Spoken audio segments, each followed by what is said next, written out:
Good morning, everybody. Super excited for today's session. So you're welcome to Zebu Live's Day 2. I'm just going to invite the rest of the panelists to stage. First of all, we just want to say this is probably going to be the baddest, biggest, most empowering session you're probably going to have today, because look, we have our power women on stage. So I'm just going to quickly introduce everybody on stage today, and then we're going to go straight right in. So first of all, we have Bridget. So hey, Bridget. So Bridget is the founder of the Bigger Pie and the 100 Billion Club as well. So 200 Billion Club, apologies. Then we have also got Becks, who is also the founder of Nifty World NFT. Then we got Genevieve as well joining us today. I hope I said that right. Who is, sorry, Genevieve, no, who is the founder of Agriledger as well. And then we've got Karina, also who is the founder of Women of Web3. And then lastly, we've got Asa, who is the founder of Pluto Digital. So welcome today, and we're super excited for today's session. So I'm going to just go straight into it. And my first question is going to go straight to Karina. So what is attractive to women in the Web3 space, and what have you seen that has actually made women want to get into this space? All right, thank you. Well, I'll have to tell you a little bit about the history, and I spent over 17 years in the world of corporate, and most recently I was a director of cultural insights and trends at Bacardi, bringing the future to the table, trying to convince people of a certain age and a certain gender to adapt to the times. And one of the things I saw that was most important in the future is purpose. And what I am seeing in the Web3 community that's attracting a lot of women to the space is this desire to make a real change in the world, to make world a more sustainable, equitable, collaborative, just place with Web3 tools that are providing that. And I think that's also something about sovereignty. There is something about the whole topic of community, right? We talk about community all the time, every day. And that's a very inherently feminine quality, I say, feminine leadership quality, to collaborate and to work together for the betterment of the whole. And that, I think, is a very big driver for everyone in this space here today. Yeah, I love to hear that. I think the sense of community, oftentimes women, we naturally gather each other and we build a community first. So one thing that I've definitely seen that's different in the Web3 space is that there's this kind of ultimate support that everyone has for each of us projects, and for each other's mission and each of us purpose. So I'm going to go straight to Bridget next. So we've spoken about community, we've spoken about purpose from Karina. What do you think, what progress have we seen, especially running the Bigger Pie, for women in this space so far? What are the challenges that you've also seen? I mean, we can talk about the progress, but there's still some challenges that we face. And what would you think gender diversity should really look like in the Web3 space? Three big questions. Good morning, everyone. Thank you so much to Zebu Live for allowing us to open today. In terms of, I've been in the space since 2017, and I came in July 2017. I had 6 to 7 months before I had my first crypto winter. And obviously, we've seen springs and summers and cooler weather now in the Web3 space. So what I saw in 2017 was price piques the interest of a lot of people. And when the price goes away, you're left with those people who have come in because its price also sends up, media coverage, etc. Then you're left with people who care about building, who care about real world problems. And you'll find a lot of women are left building. So I'm really excited to be able to see that when we had 2017 to 2018, we didn't really have the same infrastructures as we've gone through and that we have now. I've definitely seen NFTs. So if you think about it, crypto is a combination of fintech, finance and tech, which are historically very male-dominated. So when we started off with just the cryptocurrencies, that's what that was. And I've spoken to a lot of men as well. They're like, I just didn't see the appeal. I didn't see where it was relevant to what I'm doing. But now we're seeing things like NFTs, the utilities of NFTs, how you can use them to reward communities. We're looking at the idea of metaverse. There are so many more applications that everyone can see, including women, that make them crypto curious, Web3 wanderers, whatever we want to call them, and they're coming in. So the fact that we've got many more applications, I am definitely seeing that we're seeing a lot more women come into space. Challenges? Well, we look forward to when we don't have a panel about Web3. Because we don't want to be sat here saying, you know, we need a Women in Web3 panel. We just want everyone to be integrated and talking about what we're building and what we're doing. But we're a long, long way off that. And until such time as we get to any sort of equity, then these panels are important. So again, that's why I'm thanking Zebu for that. What does equity look like? It's a place where female founders who have fantastic visions, ideas, teams, and capability to execute have the same access to funding as their male counterparts do. It looks like not having less than 5% of the top 250 Web3 firms only having CEOs.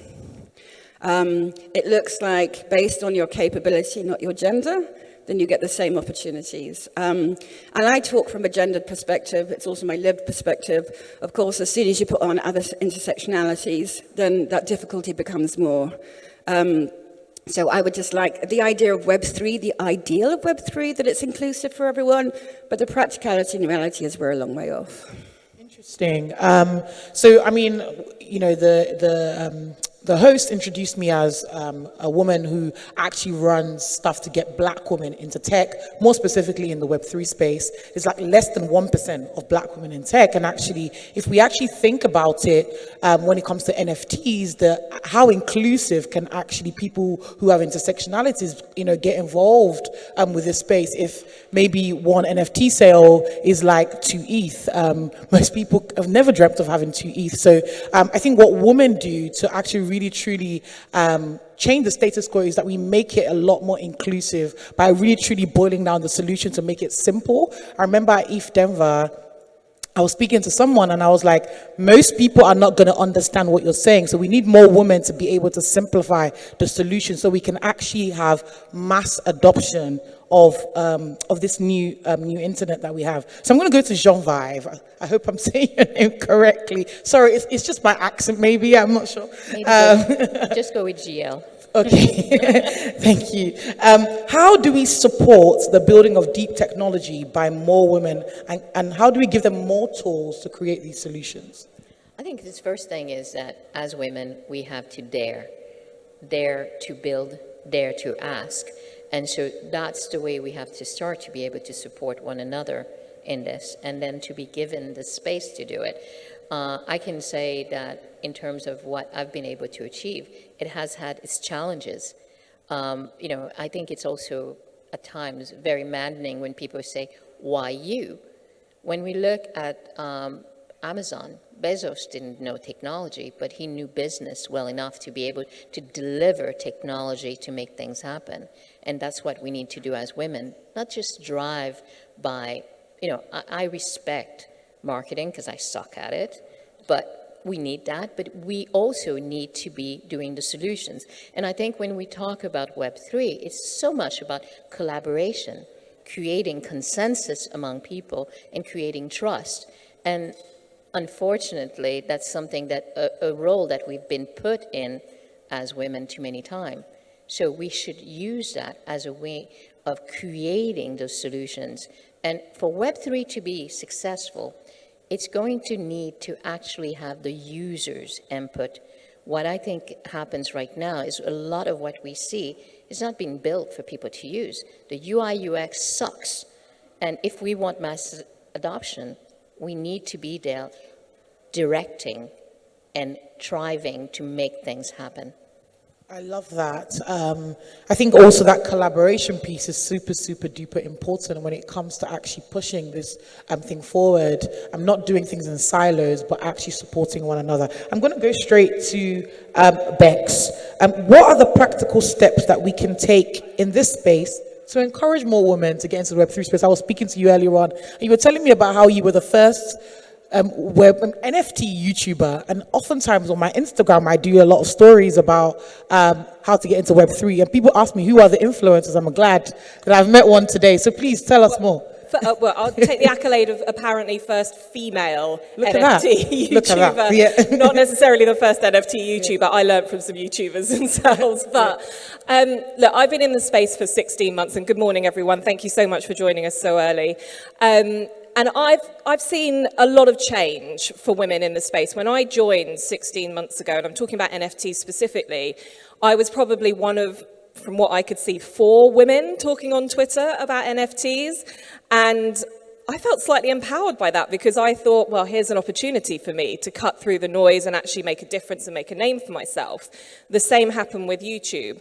As the space grew, brilliant to see more women in the space. However, how women navigated their way in the space is something that was a little bit sort of imbalanced at the time. And I'm not just saying that's down to our beloved crypto bros who would still DM me and say, hey bro, how you doing? I'm like, not a bro, I'm a sister. But, you know, those mistakes are still being made. But women themselves were talking a lot about kind of empowering women in this space. And I would always ask the question, how? You know, because it's one thing to shout out and go, yay, we're women in this space. But actually, let's let our work do the talking. We shouldn't be having to have a panel about women in Web3, and I agree with you, Bridget, on this, because we should be talking about all the great things that we're doing as people in this space. So firstly, I think women need to shout out about the work that they're doing a lot more. I think if we had a solid solution to what are the practical steps, we'd all be doing it if there was a rule book for this, and there isn't quite yet. But I think it's about confidence, and it's about trying to make a step to the future that doesn't replicate the problems that we've had in Web 2. And it's about kind of saying, like, what wasn't working well for women in Web 2, and how can we change that and move it into Web 3 in a new and exciting way? This is a whole iteration of the internet, a whole space that the rules have not yet been written. So why can't we make those changes? And I'm sorry I can't give you those exact practical answers, but I'm still working on it right now. Oh, go on then, you go. So teasing, but that is one of the things that Bigger Pie does, is so that we can work with organisations to help them to attract and retain more female talent, to be able to have that diversity across that plane. So, yeah, and it's no blueprint, but there are definitely things that we can do to make it better. Yeah. And I have to just shout out, there is a panelist who's going to be speaking a little bit later on today, a lady called Lauren Ingram, who runs Women in Web3. And that actually has a fantastic collection of events for women, and I always see those rooms packed when that happens. And also, she also has a job board for women as well, which just, you know, really encourages more women in all different industries and areas to find their Web3 twin and how they can use their skills and learn and adapt that for this new space. Add one more thing, money. Oh yeah, money would be great. Money. I love it. I think, you know, women being funded is so important. You know, we can talk about women building, but for women to build, we need access to finance. It's more than access to finance. You need a big check. You can't be doing it. You know, don't give me 250. I am going to be spending that in no time. I mean, I come from the corporate world where I build stuff. I had budgets which were 60 million. To be able to deliver something in a bank, that's the kind of money you need. What we're doing in Web3 is changing, and we need to have resiliency. So until we start building resilient system, it's going to continue to fail, and we're not going to take over. So we need the money to be able to build those. And that's just not women, it's anybody in Web3. So we need to stop wasting the money to pump up a coin, pump up something, build technology, which is going to be secure. No more shit about, oh, this got hacked or not hacked. You got hacked because you didn't take care of your software the right way. So we need that funding to happen. You know, I actually saw a job advert the other day on LinkedIn saying, I'm looking for a CEO, I want her to be female. And I looked at this job advert and I went through it, I had a little look, and I went through and it was honestly saying like, fantastic pay, equal to men. Like, it honestly went through, dictated everything that we want, in the space, but it was obviously a man putting this up, right? He was literally like, I want this CEO to be female, I want her to lead a female team within our tech space. And I was reading it and it's kind of stuck in my mind, it's been in my mind for like 2 weeks, that people have actually distinctively asked for women to apply for these jobs. And it's like, we aren't just like a female representative, we've got a brain. And not only have we got a brain, but it's probably a little bit more adaptive because we're all new to this space. So we're all learning at the same time, right?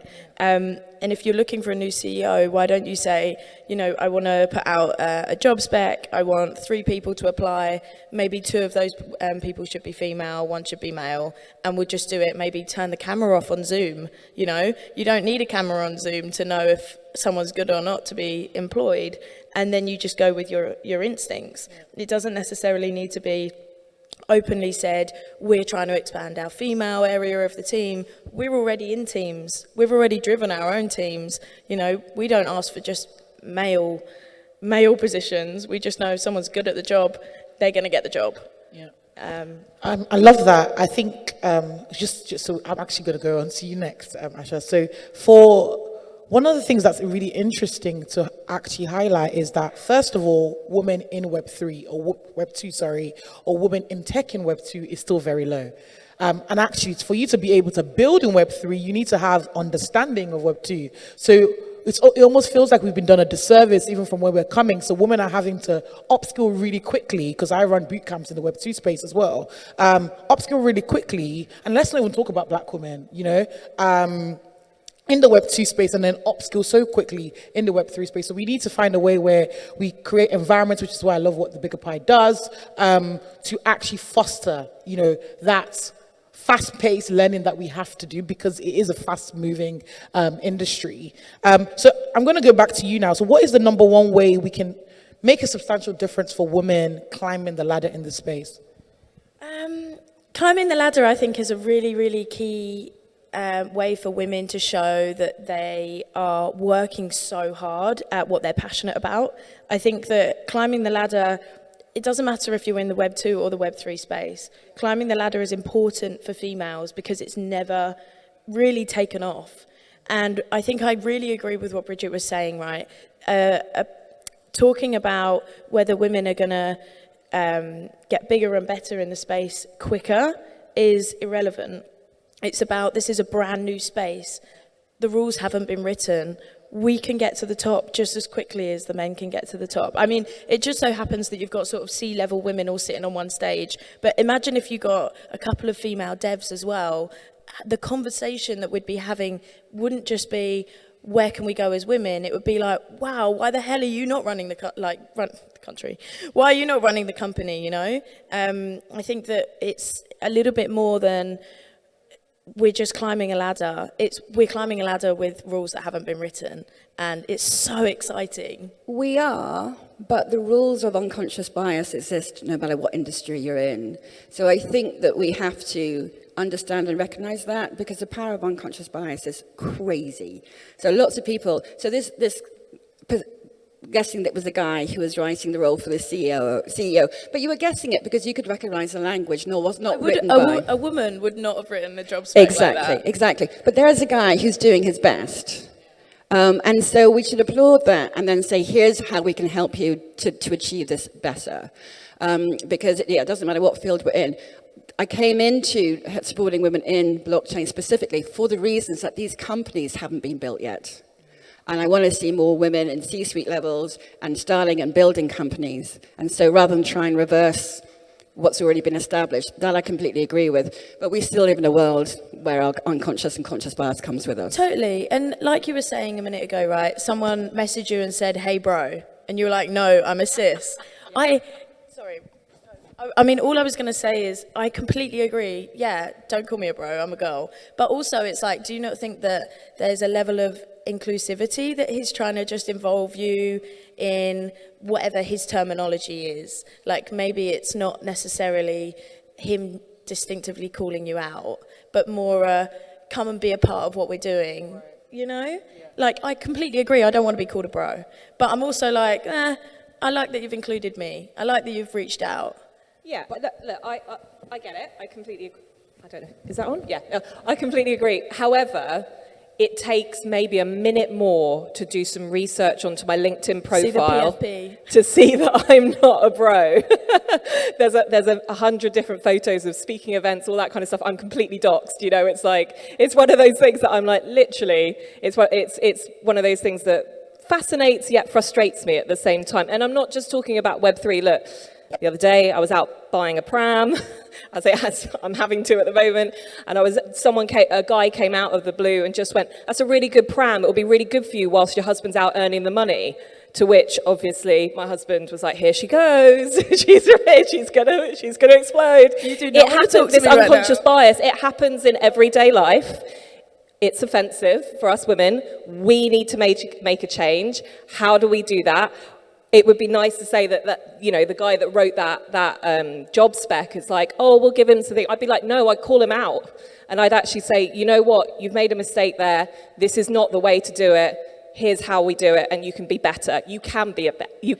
It's so hard to distinguish what's right and what's wrong right now, because we're all trying to figure it out. The reason that we're on this stage, I think, is wrong. I think that we shouldn't all be sat here talking about how we're, you know, not same gender. I think really we should be sat here saying we're amazing at what we do. Here's what we're building. But like you Yeah, I was said, this literally needs gonna to go straight to happen. that, This yeah. needs to happen again and again and again until we just back off and everyone just is happy to admit we are what we are. So, just so that we move on from, I know that we're really really passionate about making sure that there's change in unconscious bias, but actually I want us to actually now add value and think about how can we allow and enable people to actually build, women to actually build in this space. I know that Genevieve, you've actually said about,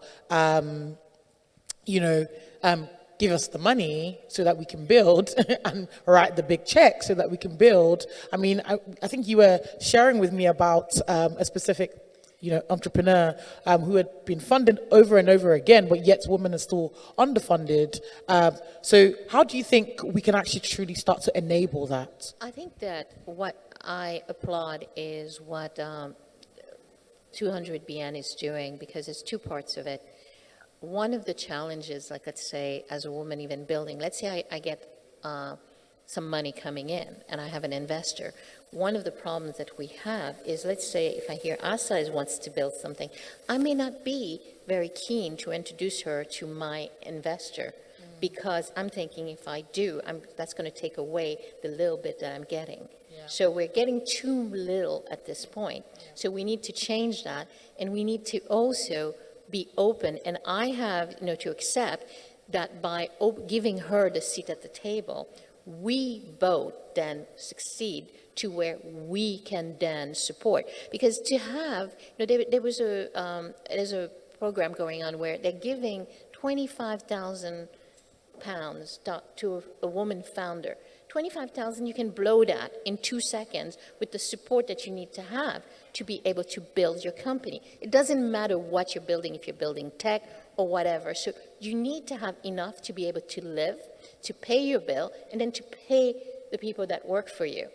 So that's where we need to change it. And then the next part is we need to give back.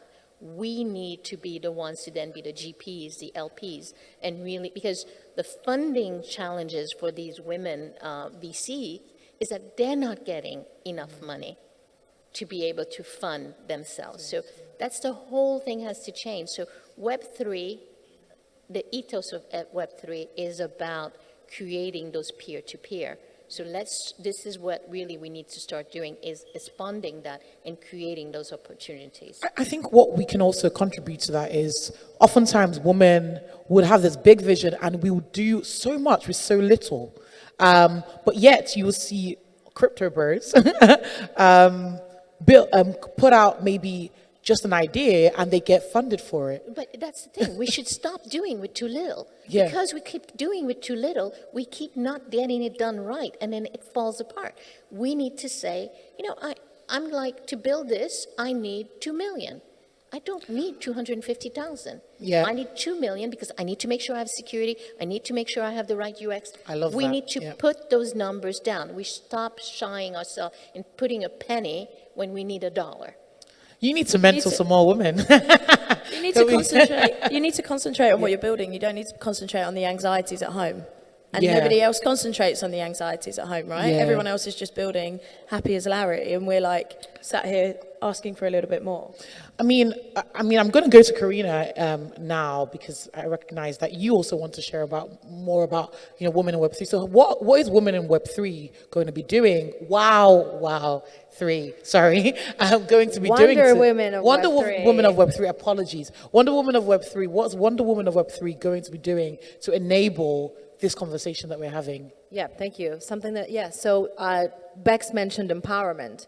And we are approaching the topic of empowerment and the self and the strength within from a very individual point of view, because we recognize that we're living in a very crises everywhere. The world is constantly telling you you can't, and it's all terrible and it's all going downhill, really, if you look at the news and the mass narrative. So we're trying to remove away from that and give back that sovereignty and the power to the self within. So we have a fantastic medicine woman and a holistic healer on the team who is coming up with very mindfulness practices and meditation techniques, as well as many other things that are specifically focused on inner balance, inner strength, and inner confidence to go and change the world and live your purpose and make the impact that you want to do. So first and foremost, it is about that strength within, and we have a series of workshops on that and talks, etc. Secondly, we are very much focused on inspiration. So inspiring, bringing people in to talk about their wonderful projects, to talk about what's possible, what's needed to be done, and really having that conversation. But more than anything, this is about that sisterhood connection that is, only a group of women and a circle can bring together, with exactly what we're doing here with support, and engagement and elevation, which I think is quite important. And we're doing this in a very, human language, very, very approachable, bringing women from Web 2 to Web 3. I came from that world. Many are Web 3 curious, but they don't know where the door is. Like, which way do you get in? This is like a kind of closed circle. And we're trying to break these little walls in any direction that is suitable to them, so they can come in and they can bring their vision to life, so we can make a much bigger pie. Awesome. So I'm just going to close off, and I'm going to give... Can I say one last thing? Yep. We're launching on October the 4th, so for those who are interested, go to wowwow3.xyz and sign up to the first event. Lovely. Thank you so much to everyone on the panel. So I'm just going to ask one question to everyone. So are there any other women that we admire in this space that we really want to give a shout out to? Please just mention their name, what they're building, and how they're changing our world. So I'm going to start with Bridget. Well, obviously, everyone who's on stage. I'd also like to give a huge shout out to Caroline Hughes. So Caroline is building basically how you can engage with your personal finances. And she's already set it up with TradFi. And now she's including DeFi. So I used to be a financial advisor. I'll just give Caroline one shout because I want to give it a proper shout. There are many more women, but I know I'm talking for a bit long. So anyway, I used to be a financial advisor. So trust me, I know that when you want people to think about their personal finances for today, next 5 years, and the future, you have to sell it to them. You have to sit down. It's not something that people go, oh, I'm going to do this. They have cracked how to engage people, how to bring them into the platform, how to get them to take action. And it's unbelievable. So, and they've always wanted to do a metaverse, and everyone was looking at them like they were mad. And now we talk about metaverse, they go, oh, that's what you meant. And she's an incredible CEO. So I'm going to spend all my time with that because I know we have to wrap up. My one would be, from an NFT perspective, the lovely lady who is Lisa Mayer, who is CEO of Boss Beauties NFT. Now, for anyone who doesn't know Boss Beauties, it has been Lisa's lifelong work. She had a company called My Social Canvas, which was all about empowering women to be anything that they want to be. And she basically culminated all of that knowledge over the last 10 years when Web3 took off and built an amazing collection of NFTs, which is now being shown in the UN. It was the first NFT NFT to be hung in the New York Stock Exchange. It was something that every time they're doing it, they're putting women first, and they're always showcasing what we can do to pay back to help educate other women in the space. And I think that's really important. As an educator myself, I think it's really important that we really do get behind projects like that as much as possible. So if you haven't found out about Lisa Mayer, I would definitely encourage you guys to do so. Awesome. My head is going too many. And I think that I'm going to be contrarian and say, we need to not have to worry about that. We don't go, what's the first man that we want to shout out to? We don't need shout out. We need things to happen. We need the opportunities to be open for us. So I celebrate all women which are driving this space, and it's in the communication, in the, in writing, in building, all of them, and those who are coming after. I'm torn between the two. Can I quickly mention two? One is The Current, which is a friend of mine called Una Eager, and she's building this neo-philanthropic model and the governance system for freed money. So there's a lot of money in philanthropy, or there's a lot of people who want to give money away, etc., but it's not so easy to get 10K for a small community operation, for example, right? So there's a really big gap between how people from the real world can get what they need. So she's working on, The Current is addressing exactly that need, which I think is quite topical. And the second is Total Cyclone, which is a first female-led Web3 incubator, ideas incubator, helping celebrities, brands, agencies, what have you, to move from Web 2 to Web 3. And they're pledging to support 100,000 women projects for impact. So shout out to you, ladies. Awesome. It's really hard, and especially going last, I'm like, there's so many women.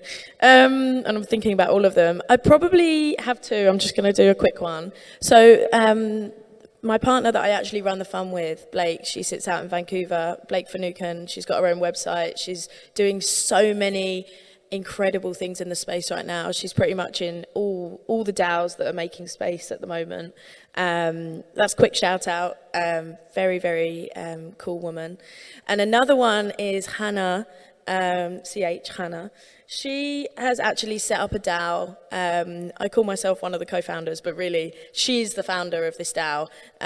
She set it up for females in London to really come together, complain if they want to complain, network if they want to network, just go for lunch if they don't have anyone else to go for lunch with. And she's really, really driven that motion of making sure someone's got someone. And yeah, I'd like to give a shout out to both of those girls. Awesome. Thank you so much. I love it when we encourage other women in the space. I mean, me personally, as you were all talking, I was thinking about what black women would I shout out, because if we look around the room, we can probably see more women, but we can probably not see not many black women. I'm probably like one of the very few black women that you probably see here. So I'm going to give a shout out to Chantal Awomoyi. She's building a data center for Web3 companies. So Chantal has been awesome. She literally just recently took the plunge into building a data center. And I'm also going to give a shout out to Aliyah, who is just over there. She's building Creatorland, which is a metaverse platform for young people to get mentorship. So those are two black women that we can know about in this space. Thank you all so much for coming out to listen to us, and a massive round of applause to the panelists as well. Appreciate it.